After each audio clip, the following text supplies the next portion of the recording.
Salut à tous, c'est Simon, le cofondateur et CPO de Scrib. Bienvenue dans Product Backstage. Dans cette émission, on part à la rencontre des équipes produits. On va voir où elles travaillent et comment elles travaillent.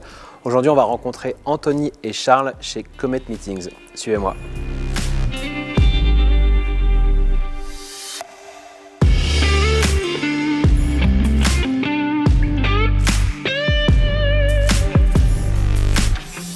Hello messieurs.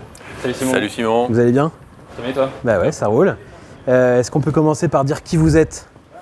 Charles, après toi.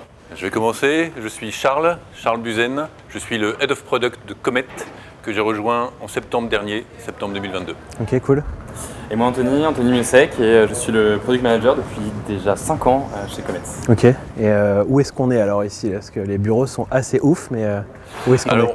On est à Bercy, dans notre dernier lieu, le dernier petit bébé de Comet, donc qui est un lieu pour accueillir des clients pour leurs événements, pour leurs réunions. C'est un lieu qui fait plusieurs milliers de mètres carrés. Ok. Et donc on passe ici devant ce que nos clients peuvent expérimenter, avec à la fois donc des lieux qui sont chouettes, qui sont équipés pour la créativité, pour l'intelligence collective, tout le service qui va avec. L'idée, c'est que nos clients n'aient à s'occuper de rien d'autre que leur réunion. Et c'est quoi Comet alors, du coup? Alors Comet, c'est 8 lieux en France, en Belgique, en Espagne. C'est surtout 170 personnes qui sont au service de la réussite des réunions de nos clients. Nos clients qui sont des clients entreprises, puisqu'on est dans du B2B. Et donc dans les lieux, en fait, concrètement, on peut booker des espaces, des salles de réunion. On peut réserver etc. tout à fait des salles de réunion. On peut entrer dans une de nos salles qu'on a configurée, tu vois, en mode U, Ouais. à la demande du client. Donc c'est les salles, c'est évidemment tout le service associé, la restauration, tu vois les paperboards, tout est prêt pour vraiment que la réunion soit réussie.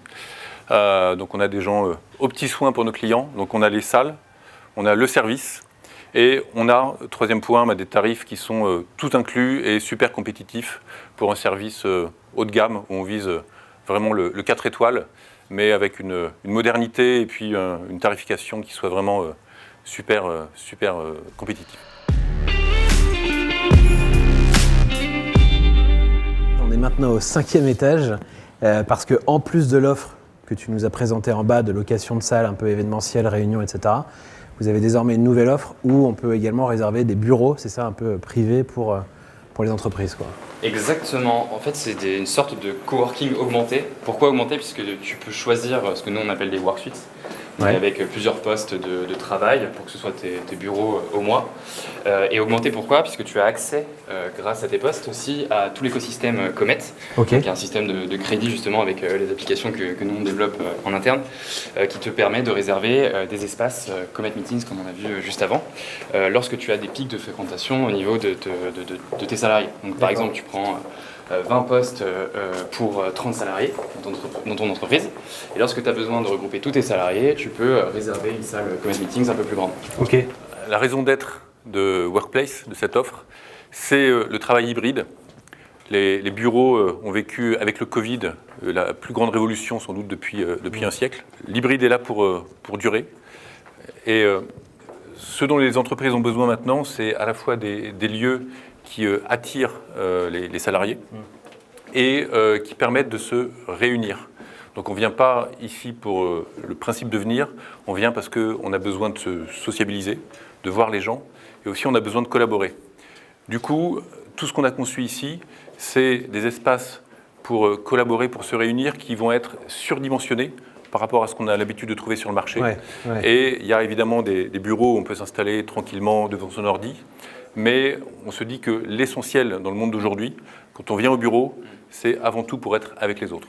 Donc là, la particularité pour vous en tant qu'équipe produit, c'est qu'il y a à la fois du physique, des bureaux, etc., et du digital. Toi, Charles, tu as bossé dans des boîtes avant aux produits, où c'était des produits justement 100% digitaux. C'est quoi les grandes différences finalement entre ces deux types de boîtes? Alors il y en a pas mal. La plus importante, je dirais, c'est les gens. Il y a 170 personnes ici. On est 10 côté Product plus Tech. Donc ça veut dire qu'il y a autour de nous une diversité de métiers qu'on ne voit pas dans les startups tech classiques. Donc il y a des gens qui sont des gens de chez Comet qui ont conçu, qui ont dessiné ces espaces. Il y a des gens en amont qui ont décidé que c'est ici qu'il fallait investir et qui vont aussi décider d'investir dans telle ou telle ville. Il y a les gens de l'accueil, il y a les experts techniques qui vont s'occuper de que tout fonctionne bien. Il y a bref une diversité de métiers, une diversité de profils qui est la chose qui marque quand on arrive ici. C'est la plus grande différence finalement. C'est celle qui marque quand on arrive. Ensuite, le fait d'être minoritaire, ça veut dire qu'on se rend vraiment compte qu'on est un élément d'un tout. Mais voilà, forcément, quand on pèse 6% des effectifs, ça appelle une modestie. Ça permet d'éviter d'avoir le melon. Un petit exemple sur c'est quoi un problème de prod chez Comet. Ça peut être évidemment nos applis qui plantent, mais ça peut être aussi une fuite quelque part, une coupure d'électricité ici dans le quartier de Bercy, ça peut arriver. Ça peut être une clim qui fait trop de bruit, etc., etc. Donc on est vraiment, encore une fois, parti d'un tout, ce qui change pas mal la culture. Et puis, troisième élément, qui est peut-être celui le plus important dans notre manière de faire du produit, c'est que beaucoup de ce qu'on va faire va être tourné sur les personas internes, sur nos collègues. Donc on a des produits évidemment pour nos clients finaux, mais on a aussi beaucoup de choses pour faire en sorte que toute la magie que tu vois là, elle opère. Et derrière, c'est pas de la magie, pour le coup, c'est du travail. Donc beaucoup de sujets, de projets qu'on va te présenter, dont certains sont des sujets pour nos collègues. Et ça, c'est un côté génial qui est qu'en termes de discovery, on a les gens près de nous, on les connaît, on est proche d'eux, et ça permet de faire un super boulot et vraiment d'être bien sûr que ce qu'on va faire sera nickel par rapport aux besoins. Est-ce que ça veut dire que vous, en tant qu'équipe produit, vous intervenez surtout sur la partie digitale, les services un peu complémentaires que vous apportez à vos clients, ou est-ce que vous intervenez aussi sur la partie physique de votre produit? Est-ce que vous faites de la discovery, de la conception sur le dessin des bureaux, leur aménagement, où est-ce que s'arrête un peu votre champ d'intervention? Alors c'est une bonne question, très peu sur la partie conception des lieux, c'est surtout sur la partie expérience. Expérience quand justement nos clients viennent sur les lieux, ou même de la demande du client jusqu'à la facture, vraiment la fin de l'événement. On est surtout sur cette partie-là, c'est là où se concentre notre activité. Et d'ailleurs il y a un bel exemple avec ce nouveau lieu, donc Workplaces, où on a développé, mis en place des tablettes, où tu peux voir qui a réservé telle ou telle salle dans les espaces. Et donc là je peux même te faire une belle démo en instantané, en quelques clics, je peux réserver et donc la salle qui va nous servir pour la deuxième partie de cette interview. Alors messieurs, maintenant qu'on comprend un peu mieux ce que vous faites vous et ce que vous faites aussi chez Comet, si vous êtes deux aujourd'hui dans cet épisode, c'est parce qu'on a décidé de parler un peu de la méthode que vous avez imaginée et choisi d'utiliser chez Comet dans votre équipe produit. Justement, de quoi on parle? Vous êtes combien au produit? Comment vous êtes organisé? Tu disais tout à l'heure que c'est 6%, c'est ça des effectifs, oui. Mais concrètement c'est quoi? Quels sont les métiers, etc. Concrètement, on est 3 products et 7 devs. Donc les 3 products, c'est un Head of Product, donc moi-même, qui suis en même temps PM hands-on sur une des 2 squads. C'est un autre Product Manager, en l'occurrence Anthony, et en support de nous deux, un Product Designer. Okay. Et on travaille avec donc 7 devs, enfin un CTO et 6 devs, et on a décidé de se structurer en 2 équipes, pour des raisons qu'on va évoquer. Et on a décidé chez Comet d'être assez tôt à 2 équipes et assez tôt à 2 product managers, parce qu'on croit beaucoup à l'effet de levier du produit, de dire produire vite, mais les mauvaises choses, c'est pas forcément l'idéal. Donc on s'est mis en position de pouvoir vraiment faire en sorte de travailler sur les bonnes choses, d'où ces 2 personnes product. Et ces 2 personnes product qui appellent 2 équipes distinctes, 2 squads, dont on va détailler le fonctionnement si tu le souhaites. Oui, alors justement, c'est pour faire en sorte que ces 2 équipes fonctionnent, vous avez choisi il y a quelques mois maintenant un peu de développer une méthode maison d'organisation, de priorisation et un peu de synchronisation de ces 2 équipes. Est-ce que vous pouvez nous dire comment est né ce besoin, comment vous l'avez un peu identifié, et puis peut-être concrètement nous montrer, je sais pas, peut-être au tableau et tout, comment fonctionne cette méthode, comment vous vous organisez, comment les équipes se synchronisent. Mais d'abord, D'où c'est venu? Comment vous avez identifié un peu le besoin de travailler sur cette méthode d'organisation? Carrément, donc 2 product managers, 2 équipes, ça c'était le contexte spécifique à Comet. Et qui dit petites équipes dit que c'est compliqué et sans doute contre-productif de faire des spécialisations par domaine. On a vocation tous à travailler tout au long de l'année sur tous les sujets. D'accord. Donc voilà, c'était le point de départ, spécifique à Comet. Et puis, il y avait ensuite les problèmes qu'on cherchait à résoudre et qui sont finalement assez communs à beaucoup de boîtes. Donc c'était quoi ces trois problèmes? Le premier, c'est un problème souvent de stress et de charge mentale des product managers, devoir jongler entre tous les sujets, entre les petites choses, les grosses choses, la discovery, la delivery, le manque de focus, les injonctions paradoxales, le fait de vouloir tout faire en même temps. Donc premier point, faire une organisation qui donne un peu d'épanouissement et de tranquillité au product manager, qui permet d'avoir du focus. Okay.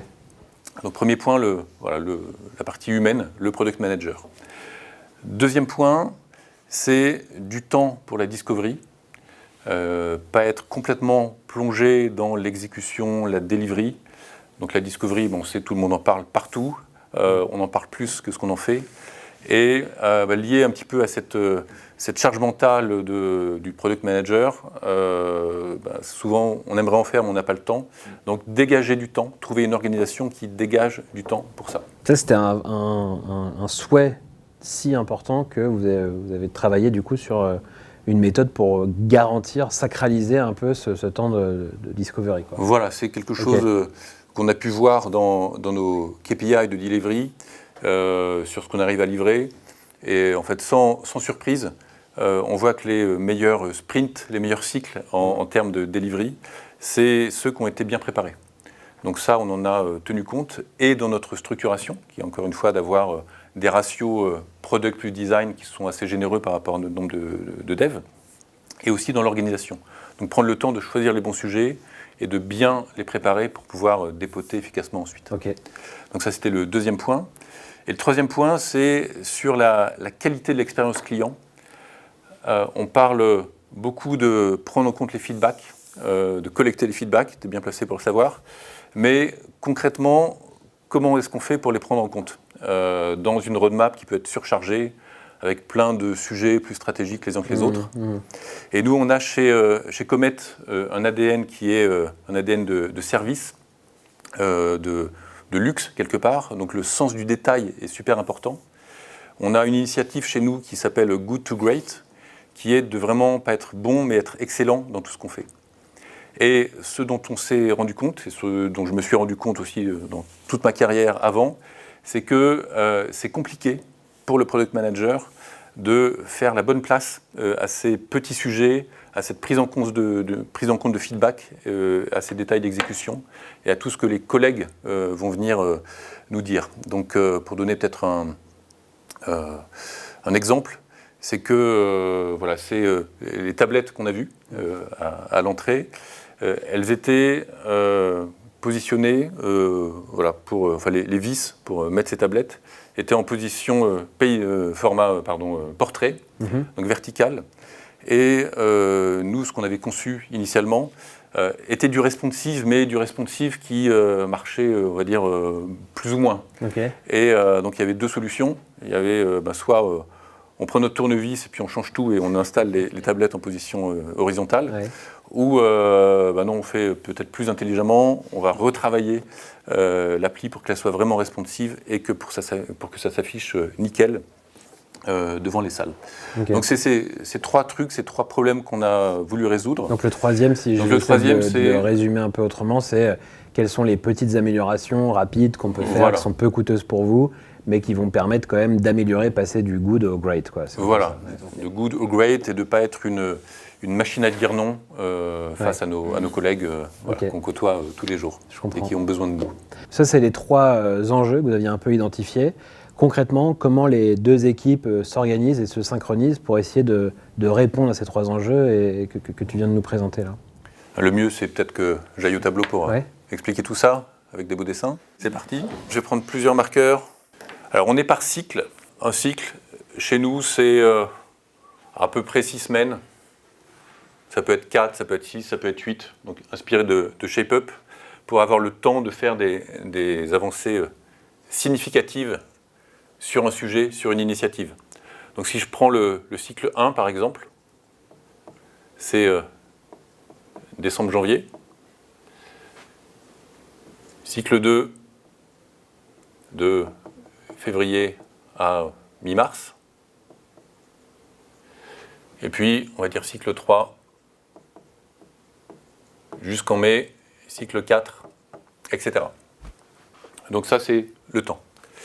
On a ensuite Anto, que je vais mettre en bleu.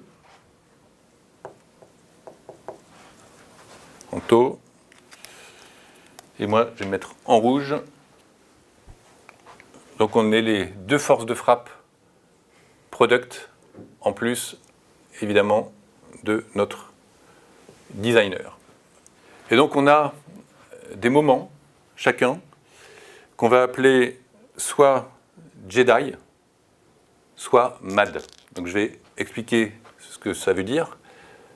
Donc Anto, pendant le cycle 1, il est Jedi. Le cycle 2, il va être Mad. Et ça va alterner comme ça. Et moi, ça va être l'inverse.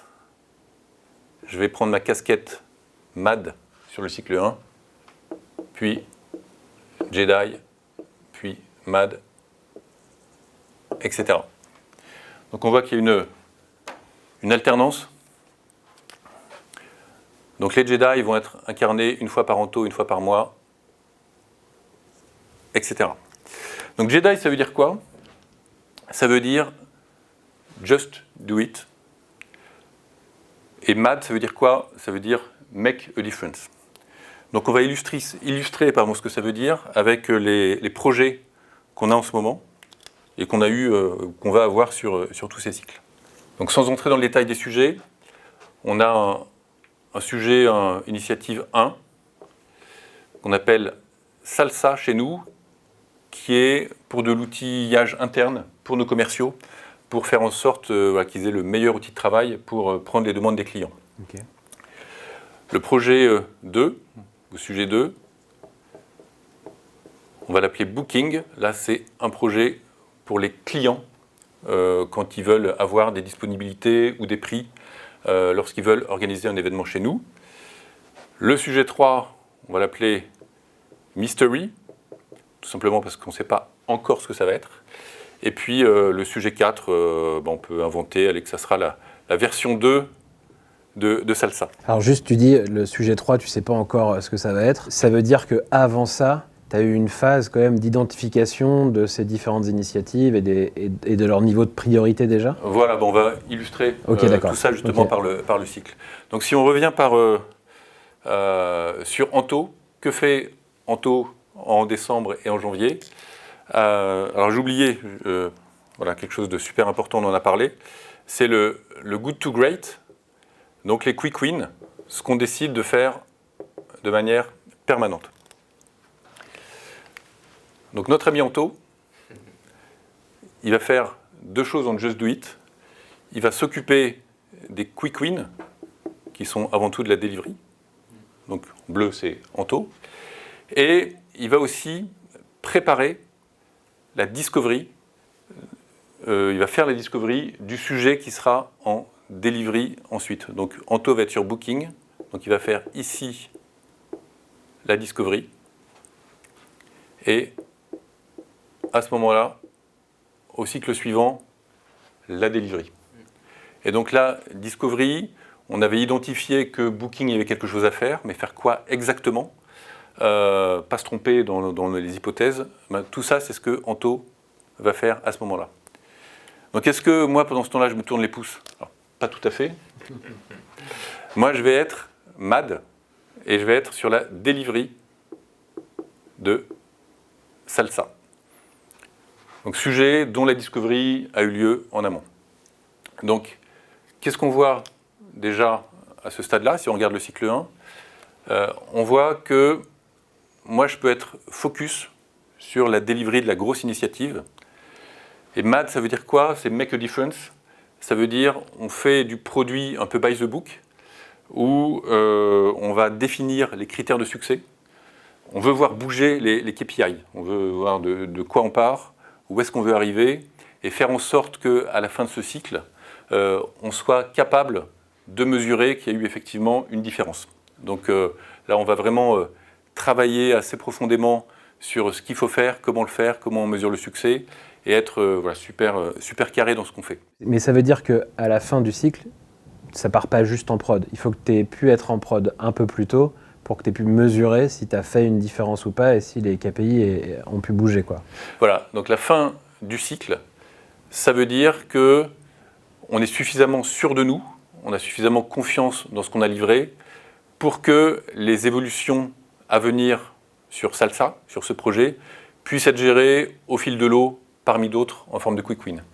Donc, ce qu'on essaie de faire, même si là j'ai représenté un cycle de 6 semaines, c'est de livrer en permanence. Donc on a des démos qui sont toutes les semaines.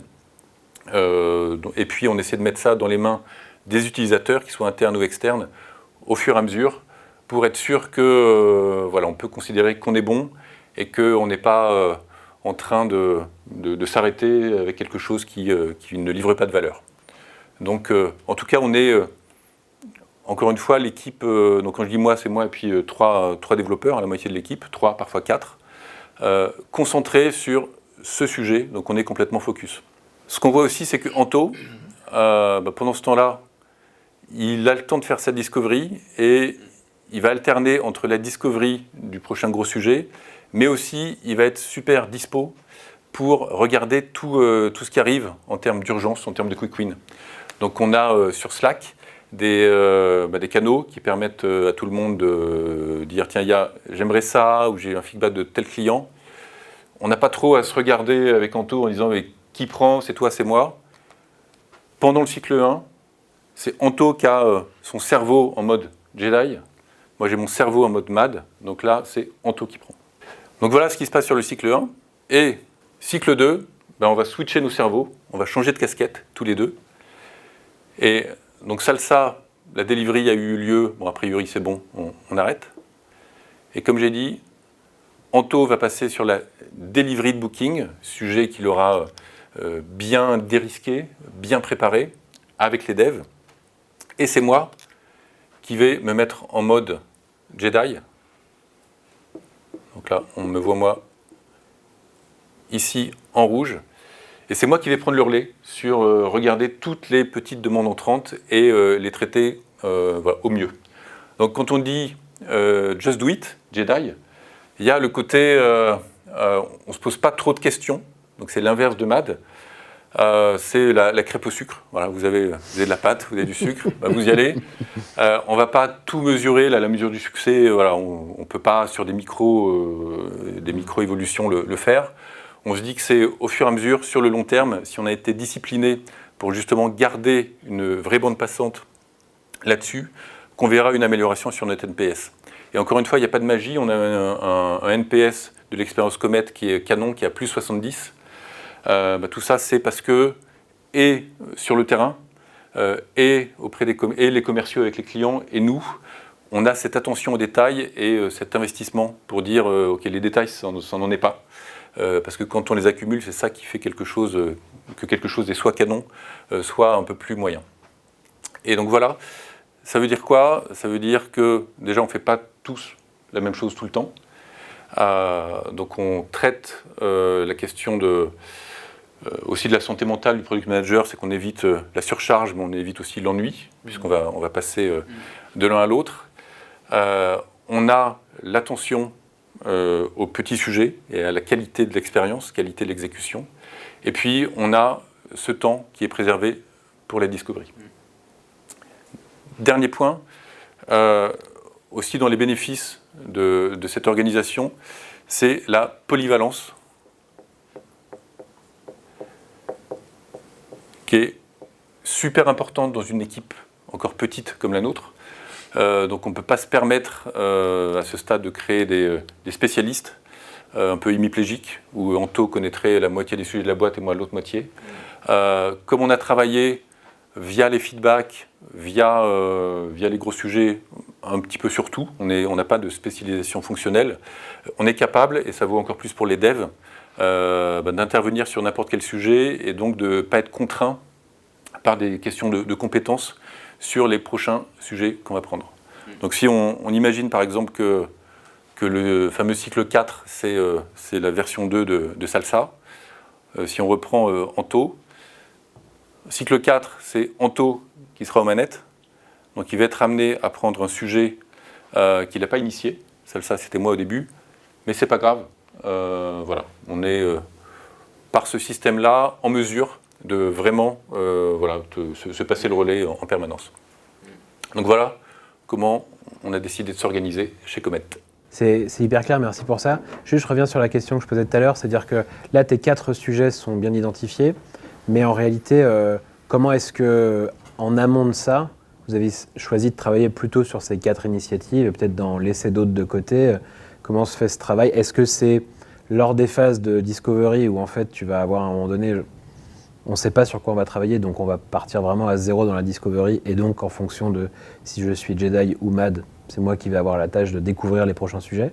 Ou est-ce qu'il y a d'autres manières pour vous d'aller identifier ces initiatives? Alors ça, c'est une bonne question. C'est une question product classique. Pour ça, pour savoir quel est le prochain grand sujet, quelles sont les priorités, là, on va plutôt partir d'une approche top-down, assez classique. C'est quoi les objectifs de la boîte? C'est quoi les OKR? Et comment est-ce que ça peut se traduire derrière en projet chez nous? Donc là, on va s'alimenter de data, de feedback terrain. On va aussi être influencé par ce qui se passe autour de nous. Donc typiquement, l'ouverture ici de Workplace, c'est un sujet qui a amené forcément sa contrainte temporelle. Il faut qu'on soit prêt pour telle date. Donc c'est tout ça qui va faire qu'on va choisir plutôt tel grand sujet ou tel grand thème que tel autre. Et après, à nous, produits, de dire pour traiter un OKR en particulier ou un KPI en particulier, par exemple, augmenter la part du online dans les réservations de salles, sur quelle est la meilleure méthode ou quel est le meilleur levier. Et c'est là, par exemple, que la discovery d'un Anto va intervenir.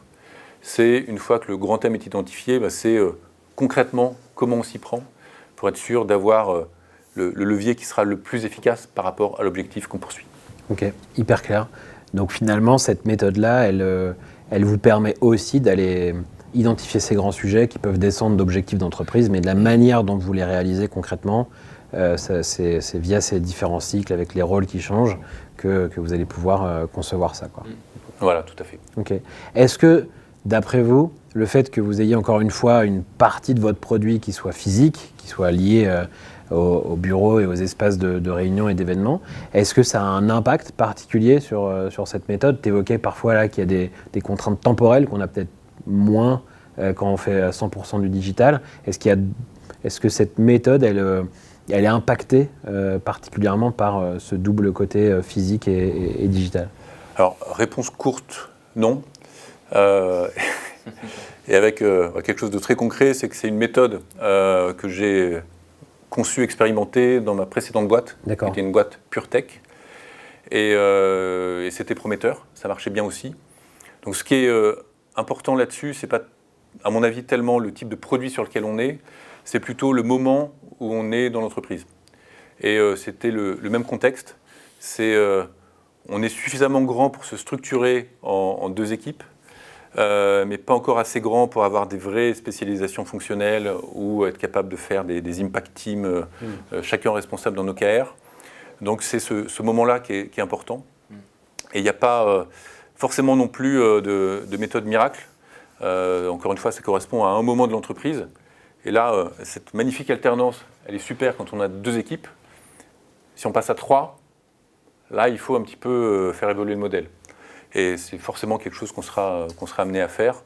Donc le point important pour moi, c'est quel problème on souhaite résoudre, à quel moment on en est dans le cycle de vie, de croissance d'une équipe produit ou tech, et puis derrière, de manière pragmatique, choisir la meilleure organe. C'était hyper clair sur la présentation de cette méthode. Vu que tu nous as dit que une des raisons qui a amené un peu à la conception et à la mise en place de cette méthode ici chez Comet, c'est que vous vouliez laisser beaucoup de place à la discovery, autant que possible.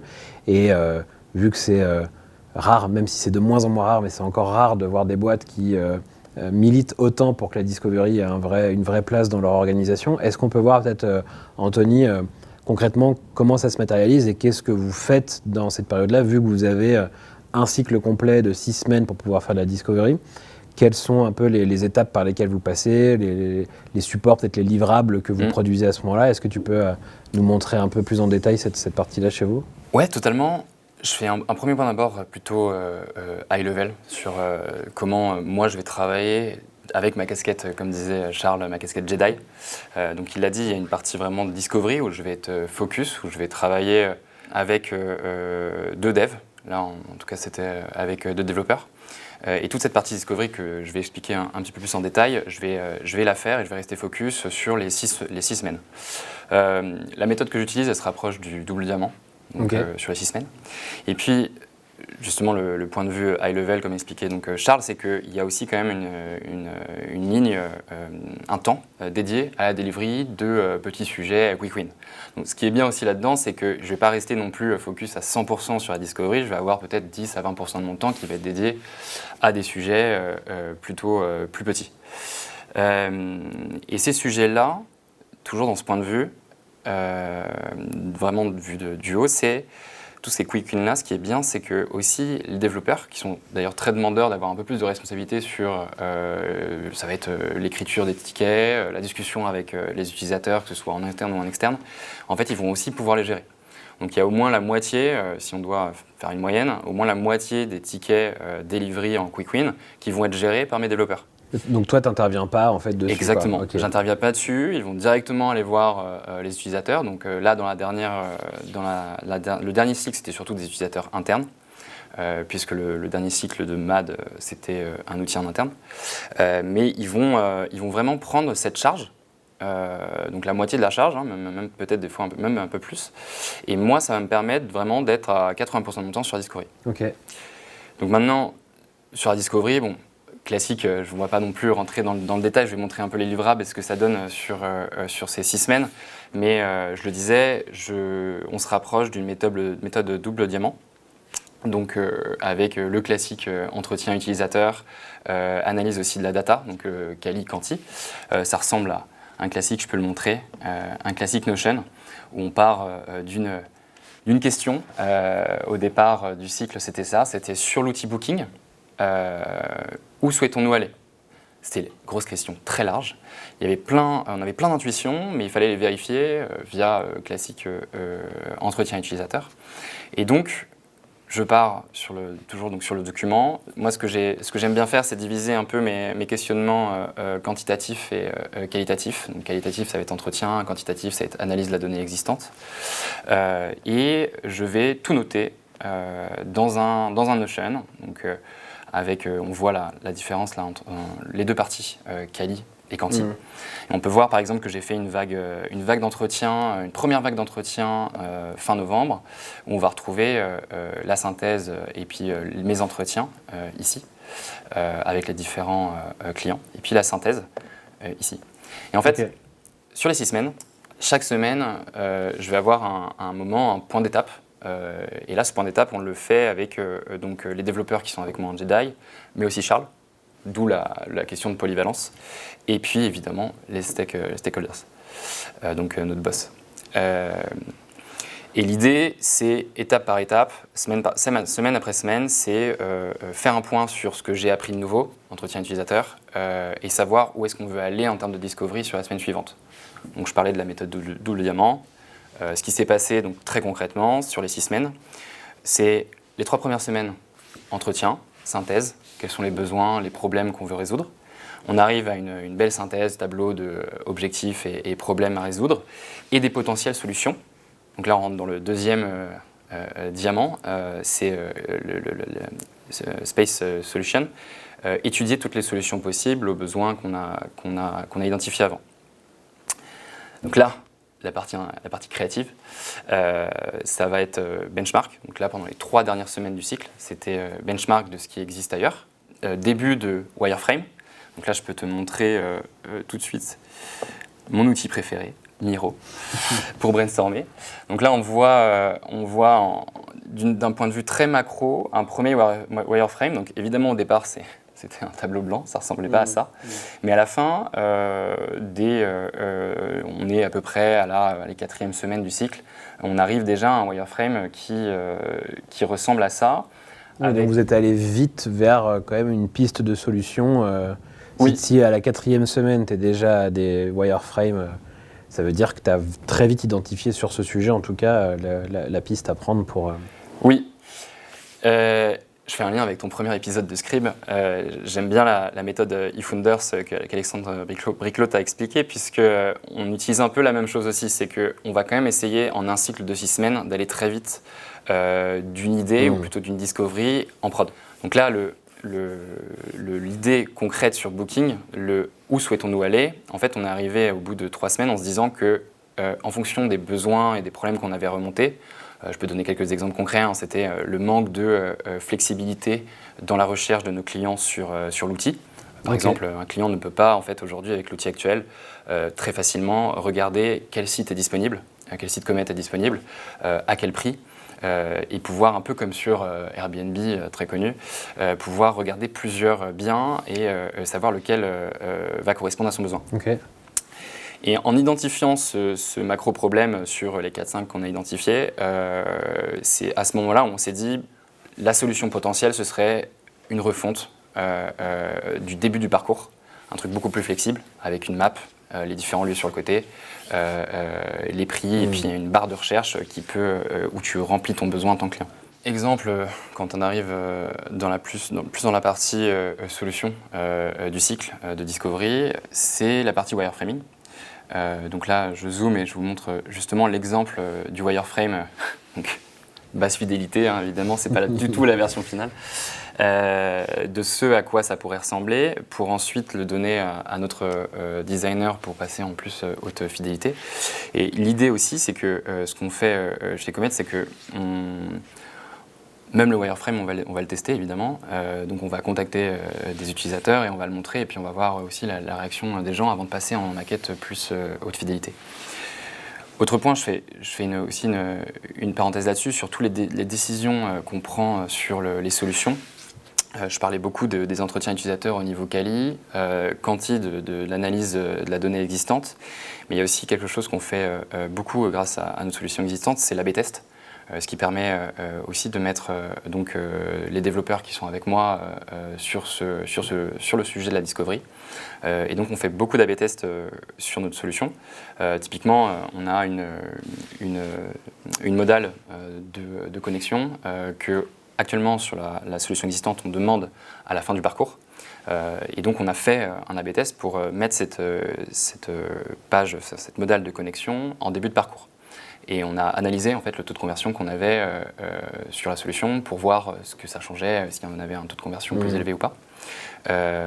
Et ça nous permet justement de prendre des décisions donc, via la métrique, hein, via le test scientifique vraiment avec l'A/B test pour notre wireframe. Donc ça c'est important parce que ça veut dire que sur un cycle de Jedi, les développeurs ne font pas que des quick wins. En fait, ils interviennent sur la discovery, ils peuvent participer peut-être à des interviews, etc. Mais en plus, grâce à leurs compétences techniques, ils peuvent t'apporter certaines informations utiles dans ta prise de décision que tu n'aurais pas pu avoir sans eux, en fait, quoi. Exactement. Okay.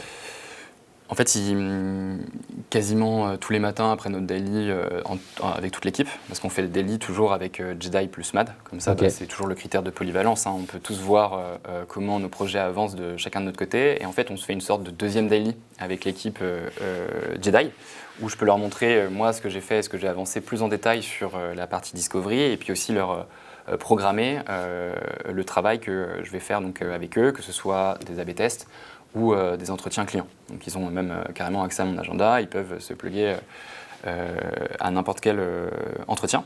Et donc ça, en fait, ça permet vraiment, comme tu le disais, de ne pas faire en sorte qu'ils soient juste dédiés pendant 6 semaines à des quick wins. Donc ils ont vraiment une partie de leur travail qui est de m'aider sur la discovery. Voilà, donc là j'ai montré la partie wireframe, donc bon, après on retrouve le classique flow avec toutes les explications qu'il faut et puis le benchmark aussi de solutions à côté. Après ça, on arrive donc plutôt à la fin du cycle et la fin de la méthode double diamant, c'est vraiment arriver jusqu'à une solution propre et prête à passer dans le second cycle en delivery, où je passerai en casquette MAD.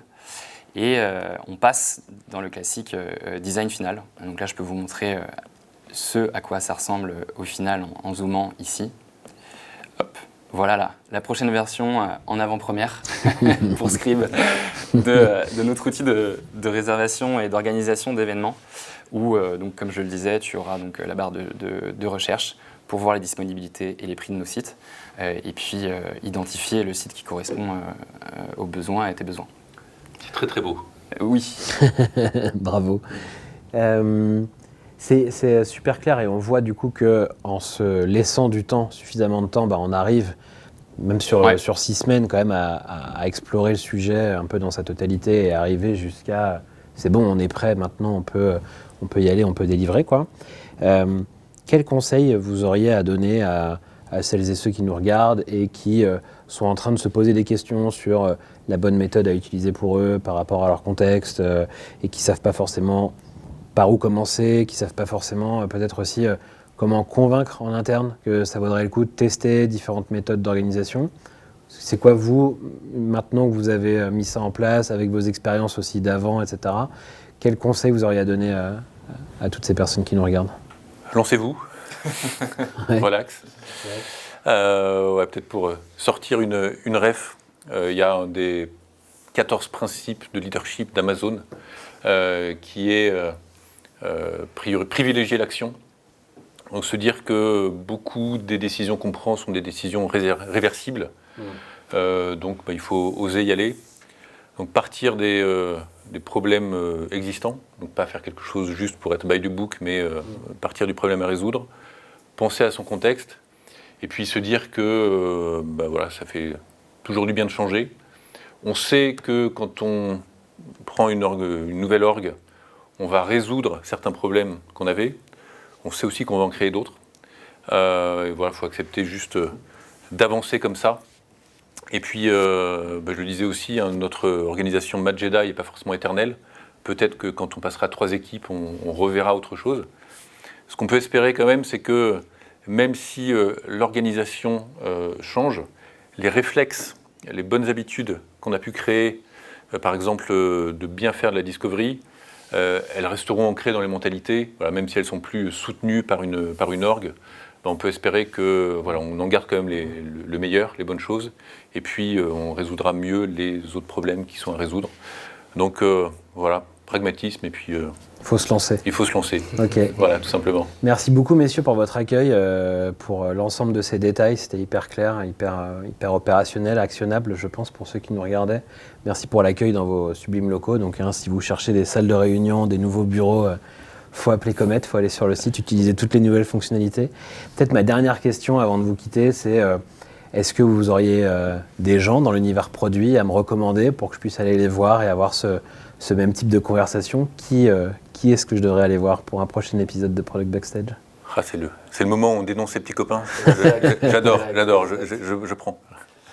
Donc, on est tous les deux, enfin même tous les 3 membres de la communauté French Produit, qui est une communauté d'entraide entre personnes du product.